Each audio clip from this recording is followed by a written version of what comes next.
KuCoin is permanently barred from the U.S. after a CFTC order and a $297 million DOJ case. A federal court in the Southern District of New York has approved a CFTC consent order that permanently bars KuCoin operator Peken Global Limited from serving U.S. users. The order converts what was a temporary 2-year ban, imposed as part of KuCoin's January 2025 DOJ guilty plea, into an indefinite shutdown of its U.S. operations. The CFTC also imposed a $500,000 civil penalty, a relatively small addition to the nearly $297 million in penalties and forfeitures KuCoin already paid to the Department of Justice. 1.5 million users, $184.5 million in fees, zero KYC. The core of the enforcement case is straightforward. KuCoin operated in the U.S. for years without registering with the CFTC, without applying anti-money laundering controls, and without requiring identity verification from its users. The exchange had approximately 1.5 million registered U.S. users and generated at least $184.5 million in fees from them, according to court filings cited by CoinDesk. KuCoin only introduced Know Your Customer requirements in August 2023, years after it began serving American traders. It did not apply those checks retroactively to existing accounts. That retroactivity gap was a central issue in both the DOJ and CFTC cases.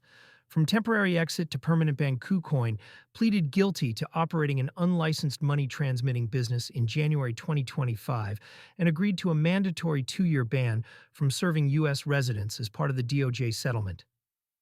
That ban had an expiration date. The CFTC consent order removes that time limit. Under the new court order, Peken Global is prohibited from allowing U.S. customers to access KuCoin's platform unless the company registers as a foreign board of trade with the CFTC. No major offshore exchange has completed that registration process, making the ban functionally permanent. Bloomberg reported that KuCoin agreed to the settlement without admitting or denying the CFTC's claims. The enforcement pattern is hard to ignore. KuCoin is not the first offshore exchange to face this sequence. Binance paid $4.3 billion in penalties in November 2023 and saw its founder Changpeng Zhao sentenced to prison. BitMEX settled with the CFTC in 2021. BitMEX co-founder Arthur Hayes served house arrest. The trajectory is consistent. Years of operating without registration, a DOJ criminal case, a parallel CFTC civil action, and an eventual permanent market exit. The penalties have grown with each case, but the underlying charge has not changed. These exchanges operated in the U.S. without the licenses required to do so. For U.S.-based crypto users, each enforcement action narrows the field of available exchange-linked services. KuCoin's KuCard Visa debit continues to operate in the EEA, but U.S. users lost access to both the exchange and its card product when the DOJ ban took effect in 2025. This order makes that loss permanent. The broader pattern also raises a question about counterparty risk for users of exchange-linked crypto cards.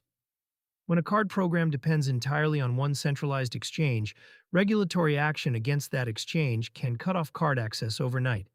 Self-custody card options avoid this specific risk by keeping funds in a user-controlled wallet until the moment of purchase. What comes next for offshore exchanges? The CFTC has active cases against several other platforms. The agency's enforcement posture under the current administration has been aggressive, with crypto-related actions accounting for a growing share of its annual case count. The Foreign Board of Trade registration path exists in theory, but the compliance requirements, including real-time surveillance sharing, position reporting, and full regulatory cooperation, make it impractical for exchanges that were built to operate outside U.S. jurisdiction. For KuCoin specifically, the company continues to operate in international markets. Its exchange and card products remain available across the EEA and parts of Asia, though it also faces restrictions in Canada, where the Ontario Securities Commission imposed a permanent capital markets participation ban, and the Philippines, where the SEC named it in a 10-exchange ban. The market snapshot, as of March 31, 2026. BTC trades at $67,600, 0.1% in 24 hours. ETH at 2,064, 0.5%, and the Fear and Greed Index sits at 28, firmly in fear territory. The KuCoin news has not triggered any visible market reaction, which itself is telling. The market has priced in the regulatory cleanup of offshore exchanges as an ongoing process rather than a series of shocks.